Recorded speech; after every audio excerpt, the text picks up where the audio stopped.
ঘনবসতির রাজধানী ঢাকার বুকে সরকারিভাবে স্বাস্থ্যসেবা পাওয়া যেন সোনার হরিণ।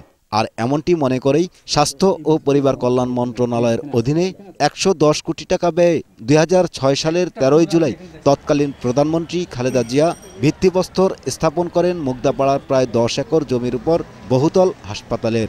দীর্ঘ প্রতীক্ষার পর মহাজোটের প্রধানমন্ত্রী শেখ হাসিনা তা উদ্বোধন করেন ১৯ জুলাই ২০১৩ সালে। উদ্বোধনের সেই সাজসজ্জা এখনও সজ্জিত থাকলেও নেই স্বাস্থ্যসেবা। রোগীদের অভিযোগ, ডাক্তার থাকলেও নেই রোগ নির্ণয়ের সরঞ্জামাদি। যন্ত্রপাতি নাই দেখাইবার জন্য। যন্ত্রপাতি নাই।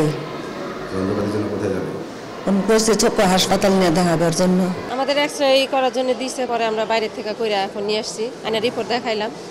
তা এখন আবার ওষুধ লেখা দিচ্ছে। এইখানে তো এখন হালকা পাতলা অবস্থায় আসা যায়, যেমন কিছু ওষুধ দেয় বা হয়তো ওষুধ লিখে দেয়, বাইরে থেকে কিনে খায়। চিকিৎসাটা, ভর্তিটা, তারপরে যে কোনো একটা রোগীর পরীক্ষা নিরীক্ষা, এই সমস্ত কাজগুলো যদি এখানে হইতো তাহলে ভালোই হতো। ৫০০ শয্যা বিশিষ্ট এমন আধুনিক মানের হাসপাতালের স্বাস্থ্যসেবা দিতে সুযোগ পাওয়া ডাক্তাররাও বিব্রত চিকিৎসা ব্যবস্থা নিয়ে।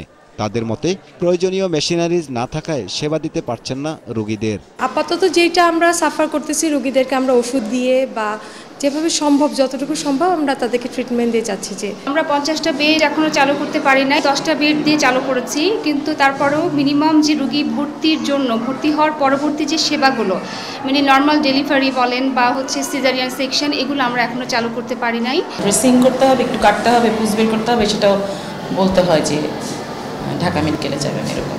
রোগী আর ডাক্তারের এমন অভিযোগ আমলে নিয়ে পরিচালক বললেন, সব ব্যবস্থা হচ্ছে, তবে তা দ্রুত বাস্তবায়নে সরকারের মনোযোগী ও মনিটরিং ব্যবস্থার দরকার। এই হাসপাতালের যে পরিপূর্ণতা, তার সব রকমের ব্যবস্থা থাকতে হবে। যেমন এখানে আমাদের MSR লাগবে, এখানে আমাদের ডায়েট লাগবে, এখানে আমাদের অন্যান্য টেন্ডার প্রক্রিয়া লাগবে, আমাদের জিনিস প্রকিউর করতে হবে, আমাদের যন্ত্রপাতি লাগবে।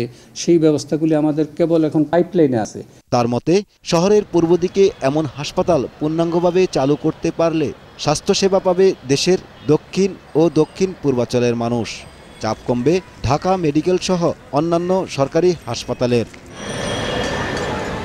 ফারুক হোসেন, ২১ টেলিভিশন, ঢাকা।